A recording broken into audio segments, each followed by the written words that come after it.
আসসালামু আলাইকুম ওরহমতুল্লাহি ওবারাকাতুহ। কুরবানির ইতিহাস সম্পর্কে কিছু আলোচনা করব ইনশাআল্লাহ।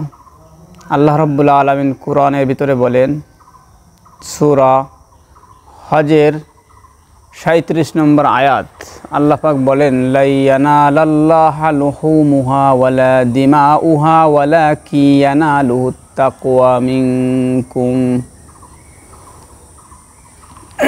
একটি হাদিস, এ সম্পর্কে একটি হাদিস রয়েছে তিরমিজি শরীফে 1493 নম্বর হাদিস। তিরমিজি শরীফে 1493 নম্বর হাদিস, ক্বালা রাসূলুল্লাহ সাল্লাল্লাহু আলাইহি ওয়াসাল্লাম, মা আমিলা মিন আদামিজ্জুন মিন আমালিন ইয়াউমি নাহরিন আহাব্বা ইলাল্লাহি মিন ইহরাকিদ দামি। কুরবানির ইতিহাস আমরা সবাই জানি, লম্বা আলোচনা, তার থেকে কিছু আলোচনা করব ইনশাআল্লাহ।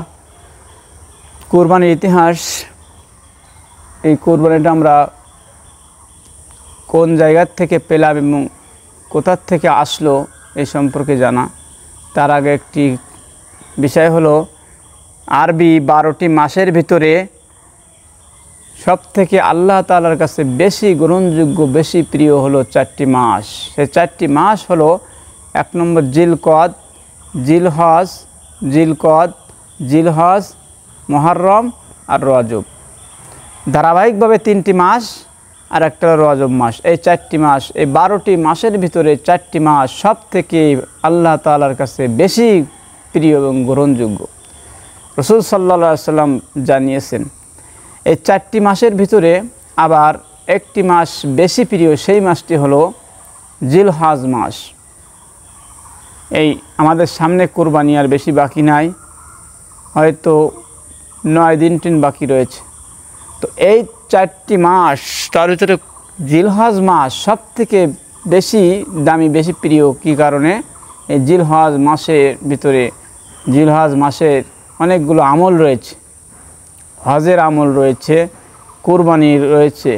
এবং জিলহজ মাসের 1 তারিখ থেকে নিয়ে, আজকে হলো জিলহজ মাসের 1 তারিখ, তো 1 তারিখ থেকে নিয়ে জিলহজ মাসের 9 তারিখ পর্যন্ত যে রোজা রাখার কথা হাদিস শরীফের ভিতরে রয়েছে। রাসূল করিম সাল্লাল্লাহু আলাইহি ওয়াসাল্লাম এই জিলহজ মাসের 9টি রোজা রাখতেন এবং মাসে 3 দিন আর একটা রোজা রাখতেন, বৃহস্পতিবার আর সোমবার। এই রাসূলের রোজার আমল ছিল। তো এই যে জিলহজ মাসের যদি আমরা 9টা রোজা না রাখতে পারি, তাহলে কমপক্ষে জিলহজ মাসের 9 তারিখে যে রোজাটা রয়েছে, ওই রোজাটা আমরা রাখার চেষ্টা করব। কেননা জিলহজ মাসের 9 তারিখের যে রোজা, ওই রোজাটা রাখলে আল্লাহ রাব্বুল আলামিন তার 1 বছর আগে এবং 1 বছর পরে, 1 বছর পূর্বে 1 বছর পরের সমস্ত গুনাহ খাতাগুলো মাফ করে দিবেন। সুবহানাল্লাহ। যাই হোক, কুরবানির ইতিহাস সম্পর্কে আমরা সবাই জানি, লম্বা ইতিহাস। তার ভিতরে আমি কিছু আলোচনা করব ইনশাআল্লাহ। কুরবানির ইতিহাস সম্পর্কে আল্লাহ রাব্বুল আলামিন সূরা আস-সাফফাতের 100 নম্বর আয়াতে বলেন, এইখানে ইব্রাহিম আলাইহিস সালাম দোয়া করেছিলেন, সেই দোয়াটাই কোরআন শরীফের আয়াত, রব্বি হাবলি মিনাস সালিহিন, রব্বি হাবলি মিনাস সালিহিন, হে আল্লাহ, আপনি আমাকে একটি নেককার সন্তান দান করুন। দ্বিতীয় আয়াত, 101 নম্বর আয়াত, ফাবাশশারনাহু বিগুলামিন হালিম। আল্লাহ রাব্বুল আলামিন ইব্রাহিম আলাইহিস সালাম যে দোয়া করেছিলেন, তারপরে আল্লাহ বলেন যে ফাবাশশারনাহু বিগুলামিন হালিম, ফাবাশশারনাহু, আমি তাকে সুসংবাদ দিলাম, অর্থাৎ ইব্রাহিম আলাইহিস সালামকে আমি সুসংবাদ দিলাম, আমার বন্ধুকে, যে অবশ্যই সহনশীল সন্তানের সুসংবাদ আমি তাকে দিলাম। ফাবাশশারনাহু বিগুলামিন হালিম। হযরত ইব্রাহিম আলাইহিস সালাতু ওয়াস সালাম, যত নবী রসুল দুনিয়ার ভিতরে আসছেন, তার ভিতরে হযরত ইব্রাহিম আলাইহিস সালাতু ওয়াস সালাম সব থেকে পরীক্ষার সম্মুখীন হয়েছেন। সুবহানাল্লাহ। তো এই পরীক্ষা, তাও বড় বড় পরীক্ষা, অগ্নি পরীক্ষা। নমরুদের সময়, নমরুদ জালেম বাদশাহ, নমরুদ যখন ইব্রাহিম আলাইহিস সালামকে আগুনে দিয়েছিলেন, আগুনে ফেলাইছিলেন, একটা পরীক্ষা আল্লাহ তাআলা পরীক্ষা করেছিলেন। আরেকটা বড় পরীক্ষা, জীবনের পরীক্ষার ভিতরে আরেকটা বড় পরীক্ষা হলো কুরবানি করা। তো আল্লাহ রাব্বুল, অনেক লম্বা ইতিহাস। তো আল্লাহর কাছে চাইলেন যে আল্লাহ আমাকে একটি নেককার সন্তান দান করুন। এই চাওয়াটা 80 বা 85 বছর বয়স যখন ইব্রাহিম আলাইহিস সালাম বিরুদ্ধ বয়স, তখন তিনি একটি সন্তান চাইলেন আল্লাহর কাছে। তো দেখেন, সন্তান চাওয়া এটা ভালো। নবী রাসূলগণ চেয়েছেন আল্লাহর কাছে, আল্লাহ আমাকে সন্তান দান করুন, আমাকে উত্তম সন্তান দান করুন, এই দোয়া করা, এটা চাওয়া, এটা ভালো। ইব্রাহিম আলাইহিস সালাম চেয়েছিলেন। তো এই আল্লাহ রাব্বুল আলামিন সাথে বলেন ফাবাশশারনাহু বিগুলামিন হালিম, আমি তাকে সহনশীল একটি সন্তানের সুসংবাদ দিলাম। ফালাম্মা বালাগা মাহুস সায়া ক্বালা ইয়া বুনাইয়া ইন্নী আরা ফিল মানাম।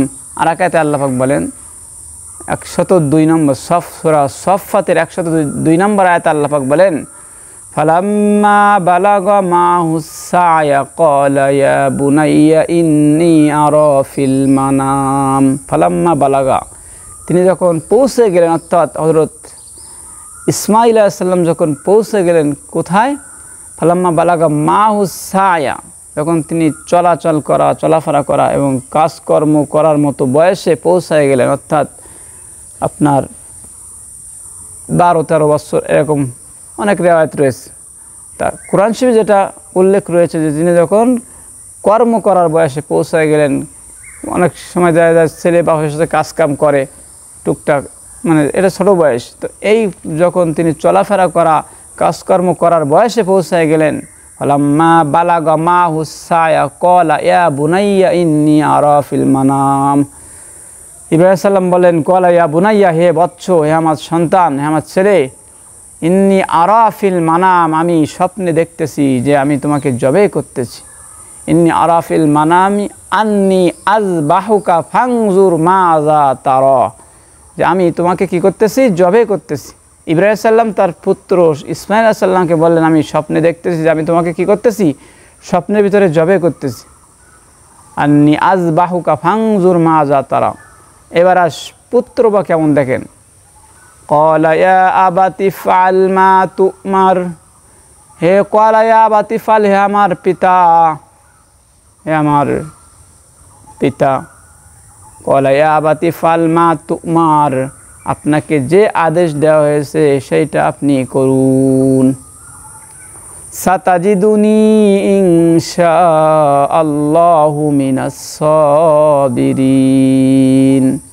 সাতাজিদুনি ইনশাআল্লাহু মিনাস সাবিরিন, অবশ্যই আপনি আমাকে ধৈর্য ধারণকারীদের অন্তর্ভুক্ত পাবেন, ধৈর্যশীলদের অন্তর্ভুক্ত পাবেন। আপনাকে যে কাজের জন্য আল্লাহ আদিষ্ট করেছেন, যে কাজ হুকুম দিয়েছেন, আপনি সেটা বাস্তবায়ন করুন। এইখানে একটা প্রশ্ন আসে যে আল্লাহ তাআলার হুকুমের কাছে আবার পরামর্শের কি দরকার?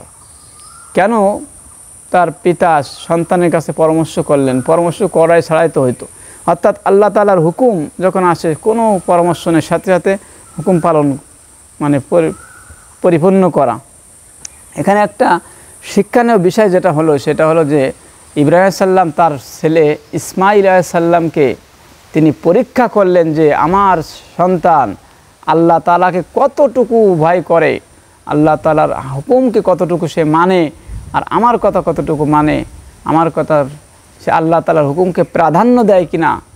তারপরে আরও একটা বিষয় বের হয়, সেটা হলো যে কিছু হইলে পরামর্শ করা, ঘরোয়াভাবে পিতা সন্তান, স্বামী স্ত্রী ভাই যারা আছে তাদের সঙ্গে নিয়ে পরামর্শ করা, এটা এখান থেকে বের হলো। তো ইসমাঈল আলাইহিস সালাম বললেন যে আপনি আমাকে, আল্লাহ আপনাকে যে হুকুম দিয়েছেন, যে আদেশ করেছেন, আপনি সেইটা করুন, আমার এর ভিতরে কোনো সমস্যা নেই। ফালাম্মা আসলামা ওয়া তাল্লাহু লিল জাবিন। ফালাম্মা আসলামা, অতঃপর উভয়ে আনুগত্য করলেন, আল্লাহ তাআলার প্রতি আনুগত্য হলেন। ফালাম্মা আসলামা, উভয় সন্তান এবং পিতা উভয় আনুগত্য করলেন। ওয়াতাল্লাহু লিল জাবিন, ওয়াতাল্লাহু তাকে শুয়ায় দিলেন কুরবানি করার জন্য। কোরবার জন্য প্রস্তুত নিলেন, কোরবানি করার জন্য তিনি তাকে ইসমাইল আলাইহিস সালামকে যখন শোয়াইলেন, শয়ন করলেন, তখন ইসমাইল আলাইহিস সালাম শোয়ানোর পরে বলেছিলেন পিতাকে, হে আমার পিতা, আপনি আমার চক্ষু আর আপনার চক্ষুকে বেঁধে নিন, কাপড় দিয়ে বেঁধে নিন, কেননা আপনি যখন জবে করবেন, যখন কোরবানি করবেন, আল্লাহর হুকুম পালন করবেন, তখন আপনার চোখ আমার মুখের পারে যখন পড়বে, আমার চোখের দিকে, তখন আপনাকে মায়া লাগতে পারে, আপনি আল্লাহ তাআলার হুকুমকে বিঘ্ন ঘটতে পারে, এজন্য আপনি চক্ষুকে বেঁধে নিন, আমার চক্ষু বাঁধুন, আপনার চক্ষু বাঁধুন। দেখেন কত সন্তান, বাপ কা বেটা, বাপ কেমন ছেলেও তো তেমনই হবে ইনশাল্লাহ, আল্লাহ তাআলা তো সেইভাবেই দিয়েছেন। তো উভয়ে চোখ বেঁধে নিলেন, চোখ বেঁধে নিয়ে যখন শোয়াইলেন, শোয়াই যখন ছুরি চালালেন, ছুরি চালায় হযরত ইসমাইল আলাইহিস সালামের গলায় যখন ছুরি বসালেন, বসায় সজোরে আল্লাহু আকবার বলে বিসমিল্লাহি আল্লাহু আকবার বলে যখন ছুরি চালালেন, তো সেই ছুরি মোটেই কাটতেছে না, না কাটলে হযরত ইব্রাহিম আলাইহিস সালাতু ওয়াস সালাম ওই ছুরিটাকে নিক্ষেপ করলেন পাথরের পরে। যেখানে নিক্ষেপ করলেন সেইখানে একটা পাথর ছিল, ওই পাথরটা কেটে দ্বিখণ্ডিত হয়ে গেল, সুবহানাল্লাহ। তবু ইসমাইল আলাইহিস সালামের একটি পশম পর্যন্ত কাটলেন না। আল্লাহ পাক তিনি ছুরিকে আদেশ দিলেন, ছুরিকে বললেন, কুলনা ইয়া নারু কুনি বারদাও। এটা হলো ইব্রাহিম সালাম যখন আগুনতে নিক্ষেপ তখন আয়াত। ছুরিকে আল্লাহ তাআলা আদেশ দিলেন, হে ছুরি, তুমি আমার হুকুমেই তো সব কিছু করো, তোমাকে একটা ব্যক্তিগত একটা সৃষ্টিগতভাবে একটা ক্ষমতা রয়েছে কাটার, ছুরিতে যা কাটবেন কেটে যাবে, কিন্তু ছুরি তুমি আমার বন্ধু, আমার হাবিব, তার সন্তানকে জবে করার জন্য তোমাকে চালাচ্ছে, তুমি ছুরি কি করবে না, কাটবে না, এই হুকুম দিয়েছিলেন আল্লাহ। তারপরে ইব্রাহিম সাল্লাম মানে কেটে দেখে যে কাটলো না। ছুরির তো কোনো ক্ষমতা নাই, আল্লাহ তাআলা যদি ছুরির ক্ষমতাকে নিস্তব্ধ করে দেন, তাহলে দুনিয়ার কোনো মানুষ কি করতে পারবে না, ওই ছুরিকে ধারালো করতে পারবে না। যাই হোক, কাটলেন না, না কাটলে এবার এইটা আল্লাহ তাআলার কাছে খুব পছন্দ হয়ে গেল, খুব আল্লাহ তাআলা এটাকে খুব পছন্দ করলেন। বললেন,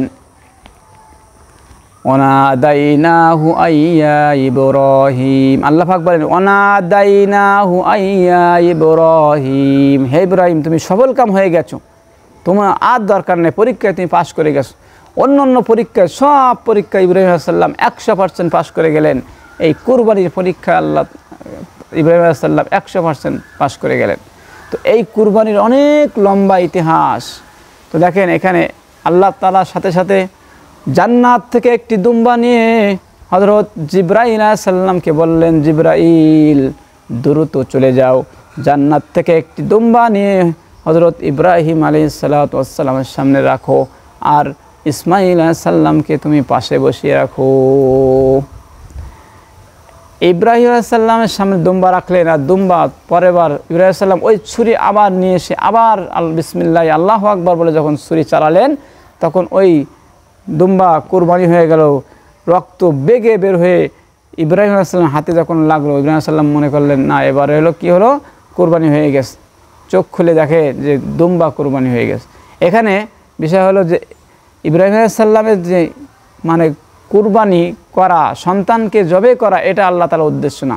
উদ্দেশ্য হলো ইব্রাহিম আলাইহিস সালাতু ওয়াস সালাম আল্লাহ তাআলার নবী, হাবিব, আল্লাহ তাআলার বন্ধু, তিনি আল্লাহ তাআলা থেকে কতটুকু ভালোবাসেন এটা পরীক্ষা করার জন্য আল্লাহ তাআলা এটাই করলেন। আর ইব্রাহিম আলাইহিস সালাম এই পরীক্ষায় পরিপূর্ণ পাশ করে গেলেন।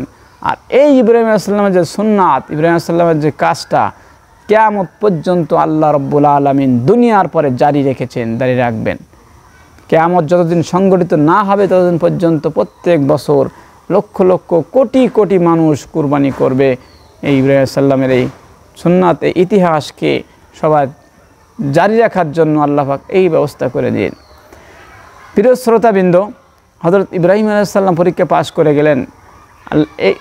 এই আমি একটা আয়াত পড়েছি, লা ইয়ানালাল্লাহা লুহুমুহা ওয়ালা দিমাউহা ওয়ালাকিন ইয়ানালুহুত তাকওয়া মিনকুম। আল্লাহ পাক সূরা হজের 37 নম্বর আয়াতে বলেন, তোমরা যে কুরবানির পশু জবে করো, কুরবানি করো, ওই কুরবানি পশুর মাংস, গোশত এবং রক্ত আমার কাছে পৌঁছে না। লাইয়ানাল আল্লাহ, কখনো আল্লাহর কাছে পৌঁছে না।